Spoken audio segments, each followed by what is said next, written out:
as always, but our focus is to remain in our own body in this moment in time so that we're really present right here.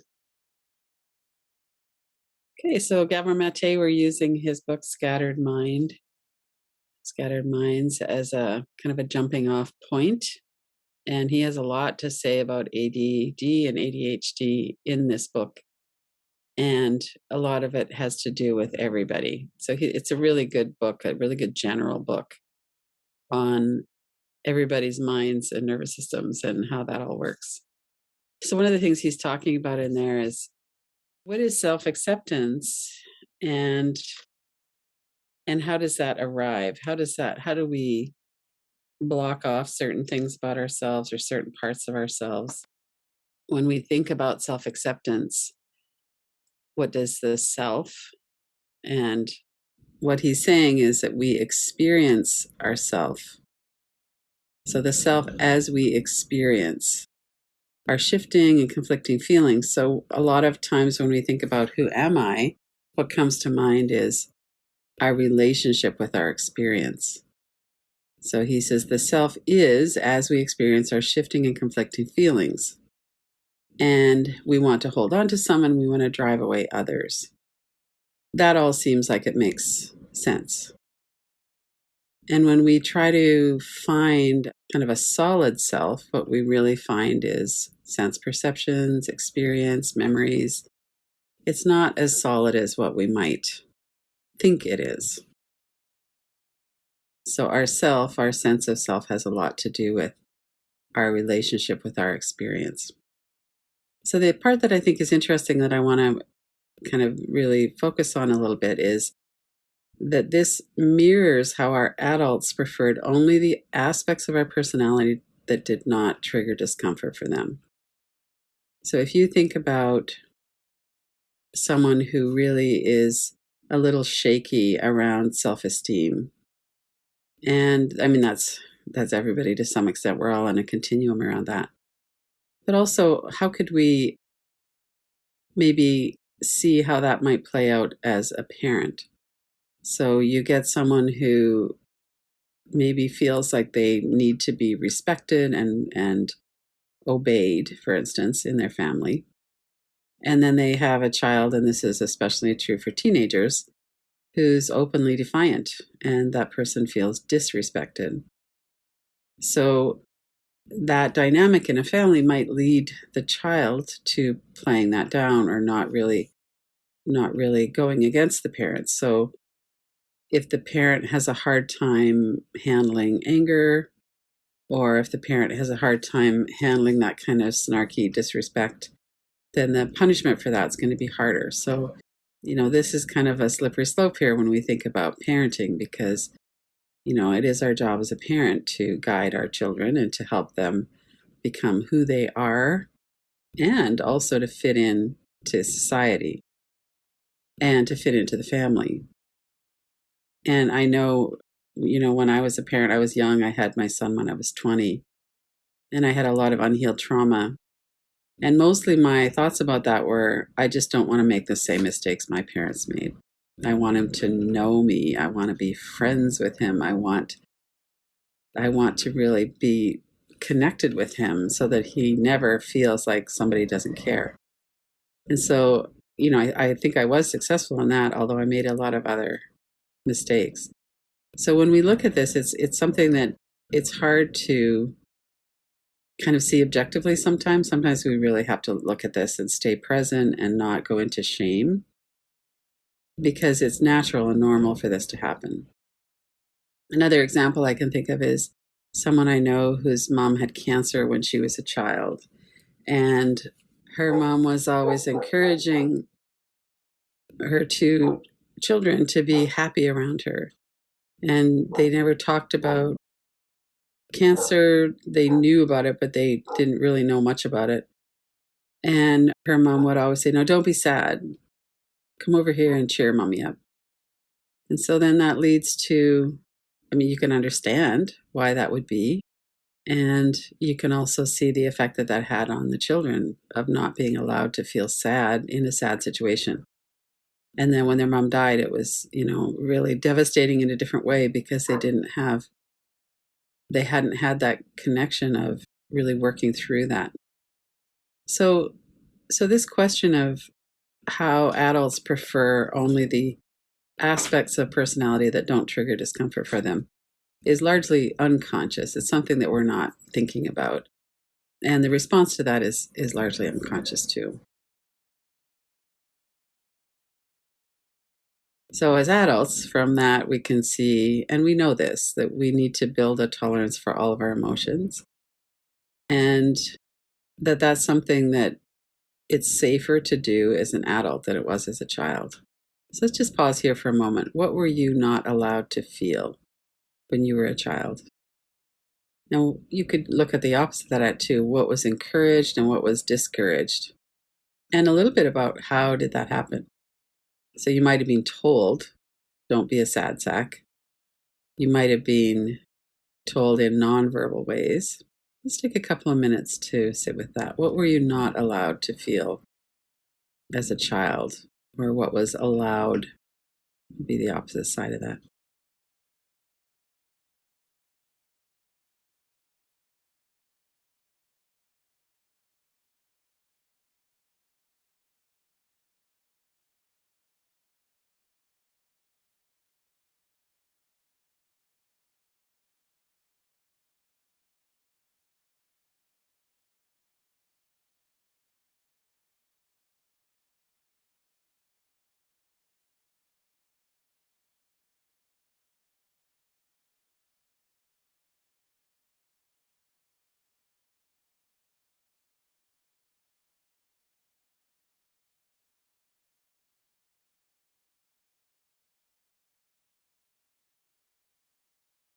And as you're doing that, remembering to stay in your body, to do some tapping on your forehead if you're feeling some intensity, just to stay grounded. Notice your breath.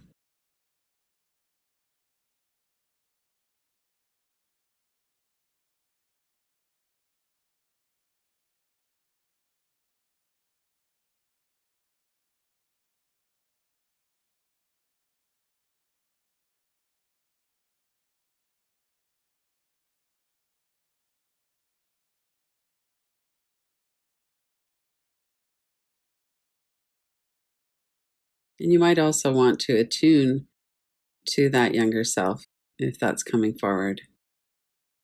As an adult now, can you just attune to that child who wasn't allowed to feel certain things?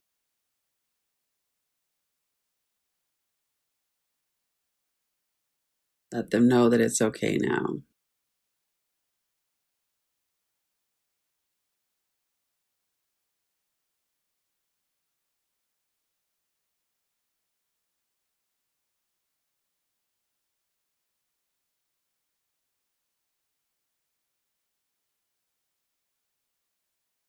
And then let that kind of come to a pause. We're going to continue to explore. So, just to really see that this feelings of guilt or this compulsion to people please, that these are ways that we maintain the relationship with our parent. And no child wants to disappoint their parents. And sometimes when we get into a defiance from a child, it's still that they don't want to disappoint their parents, but there's some kind of a fight response going on instead of a flight or freeze. So we don't need this guilt as adults, but it really hangs around still. So this is another point that we could look at around guilt. So we feel guilty. We have the same kind of experience with guilt.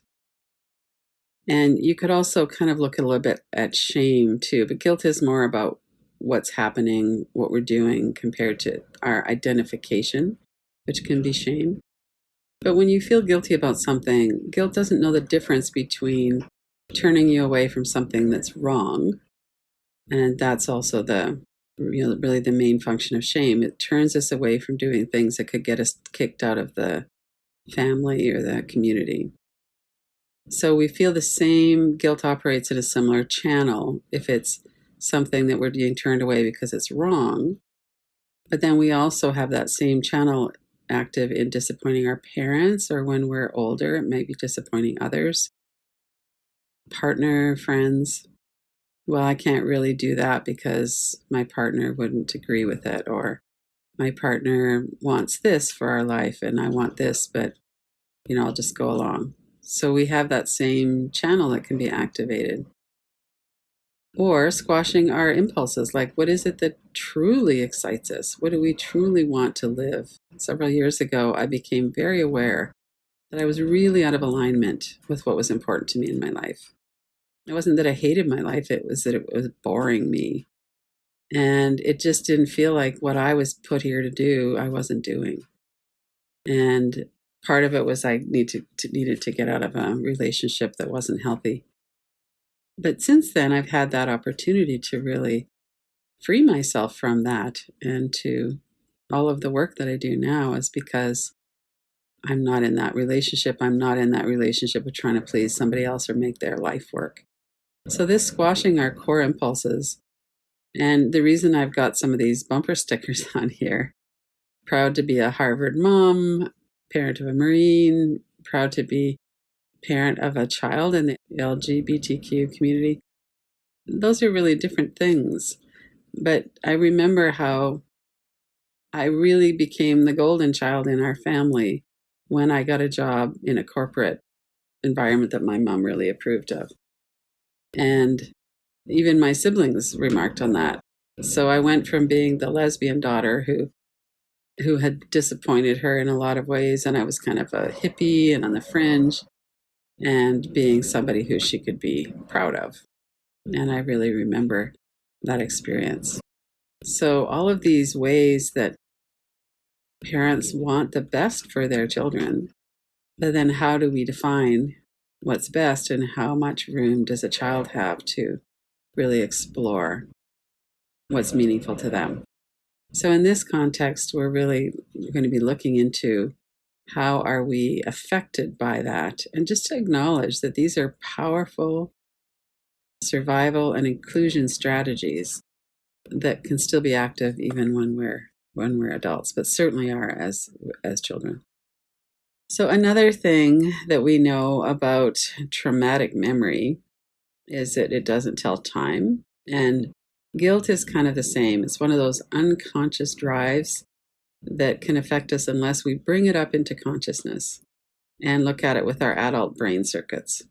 So we have this urgency to protect our relationship with our parents or other adults when we're children. It literally means life or death. In our mammal bodies, we won't survive if we're not fed and protected from the elements and other people and cared for. So we have this nervous system, primitive brain survival system set up to make sure that that happens. It's a strong drive. And now as an adult, we have more capacity to stand back and go, I understand that this might disappoint my parents or other people, and it's really important to me, and I'm going to do it anyway.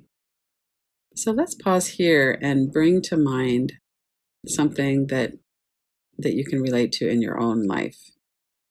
Maybe it was a job, maybe it was relationships, maybe it was, you didn't want to climb the corporate ladder, or you didn't want to follow in a parent's footsteps. They didn't approve of a relationship you were in. Just bring to mind something. We'll take up 2 or 3 minutes here to pause. And maybe it's something you went ahead and did. Maybe it's something that you turned away from. Stay grounded in your body, in your breath.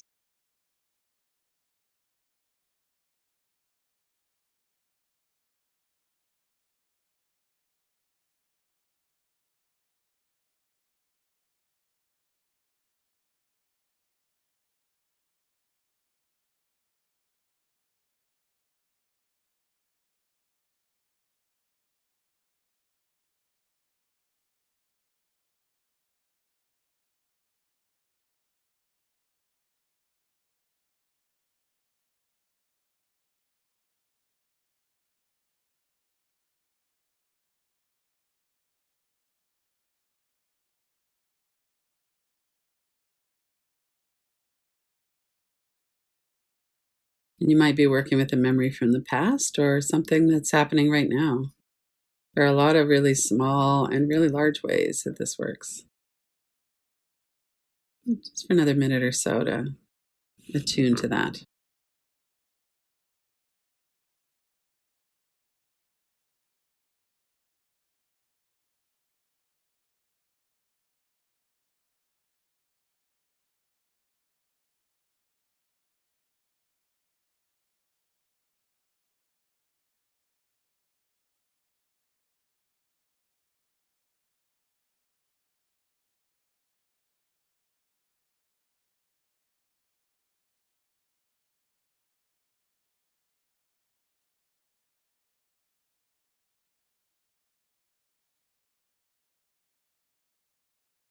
And we've all had experiences and times when we were able to really cope with the anxiety and let it just be there. And then as we move forward into what it is that we want to do, then that anxiety does something else. It usually changes. It either eases a bit or maybe it gets stronger and we turn away from something or we persevere anyway. So, working with our nervous system and nurturing that feeling of it's the most important thing, even if I'm in a fight, flight, or freeze response. The most important thing is to stay connected in ventral vagal, the state of I know who I am, my own resilience, and trust connection. So, if we explore this now, so this is a series of several mini inquiries. What would I be like without my conditioning? So, if you're a male and you were conditioned that it was okay to cry or that it wasn't okay to cry, if you're doing things that are maybe a little bit or a lot beyond what you're comfortable with, like taking a pole dancing class or taking an art class. This picture here of Alok Vaidmanan is a picture of somebody who is really openly transgender and changing the world. The happy, bored, angry, those faces don't look a lot different. And that tends to be what we feel like when we're not really in alignment in our life. Let's pause here for a few minutes again. What would I be like without my conditioning in terms of my own self, who I believe myself to be, what my relationship is with myself, and how might that manifest in my life? What would my life be like? What would change? And it might be more internal and less external, or a bit of both. So, again, stay in touch with your body and breath as you're reflecting on that.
And one thing you might also be tracking is how much anxiety is in your body and your breath, your mind, as you're thinking about this. Does it feel manageable? I can think of many times when I just completely ignored what I wanted and didn't even give it a second thought. I just moved into what everybody else wanted. And I can think of a lot of times when I did the opposite too. What's your relationship with your experience with this?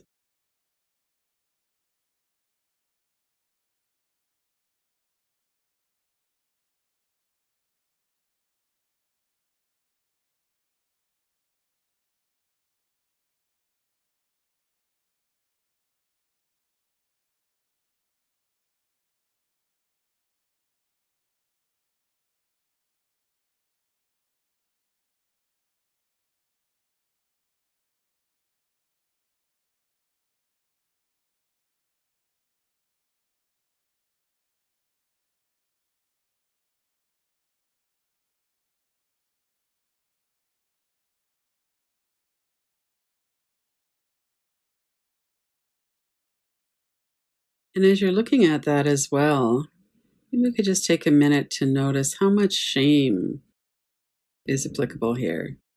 So if we think about doing something that maybe is a little bit different from what we normally do, but like taking an art class isn't really risky, most people go, well, there she is, another old woman taking an art class. They might kind of not approve of it or something, but it's not as risky as coming out as transgender, for instance.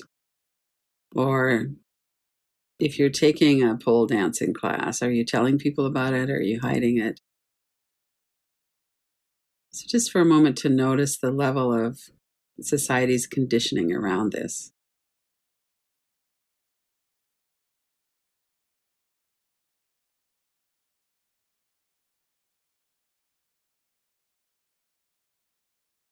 All right, and now we're coming to this kind of structure of, as you're working with it, it could be something you're doing kind of internally, or you could think about it as kind of over on the left is all of my conditioning, over on the right is my freedom. And I kind of visualize that as an energetic space on each side of my body. And what is it that's holding you back? What are the conditioned beliefs? And the ones, especially that got kind of cemented in with trauma, with being excluded or made fun of or shamed. And then what is over on the right if you were completely free from all of that conditioning? So, completely free would be that we can be who we are. We have a lot of tolerance for not being approved of. And completely kind of conditioned and not free would be on the other side. We just have a lot of trouble. We really want to be liked and appreciated and approved of. And as a child, we literally need that. We might have that feeling that it's not safe to feel. And it's really not a good idea to stand out. We need to go along and be included. And so the inquiry in the middle, if you wanted to just kind of close your eyes or sit back with it for a moment. I'm an adult and I can tolerate all of my feelings. Probably isn't 100% true, or maybe it's more I can tolerate them, but I don't appreciate them all. And notice what you respond to. What's your response to that? Does that feel mostly true?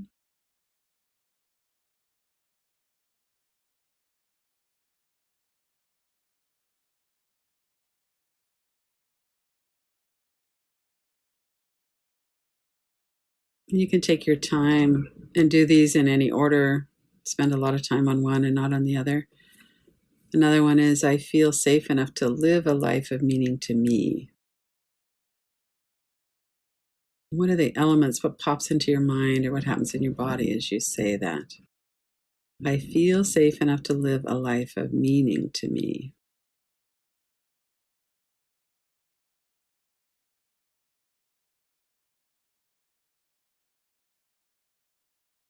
Really to notice and honor what's happening in your nervous system, your body, your breath. Stay with this for a couple of minutes.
And if you haven't already, to kind of tune into what it is over on that side of conditioning that would have to change in order for you to feel more freedom. So, just one thing that you might change.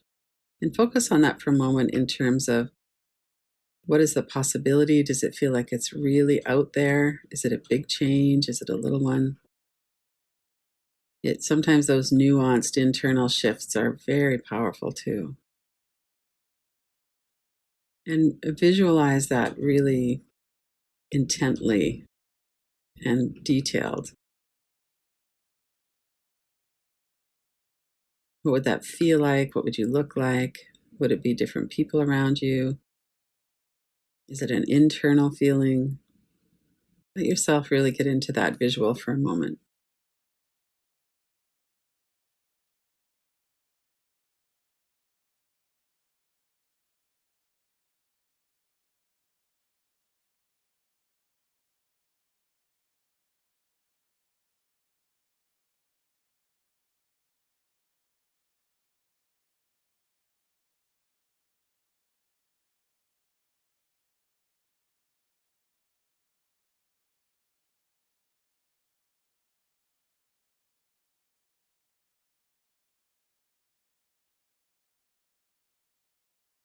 And your mind might be bringing you back into anxiety or, oh, I don't think this is a good idea. And that's okay. We could just notice that too. Take another minute or so to experience that in your mind body. It might be that you've found people who really care and nurture that part of you, and you feel like you've found your people. You let that come in as part of this.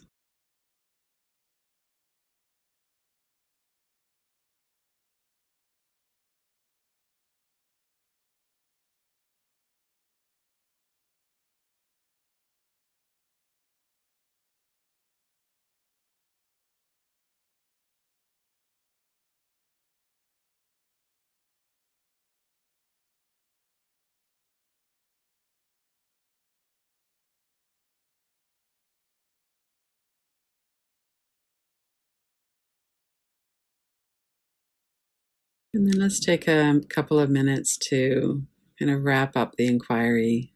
Just come back into noticing your body, your breath, and then we'll rejoin the group.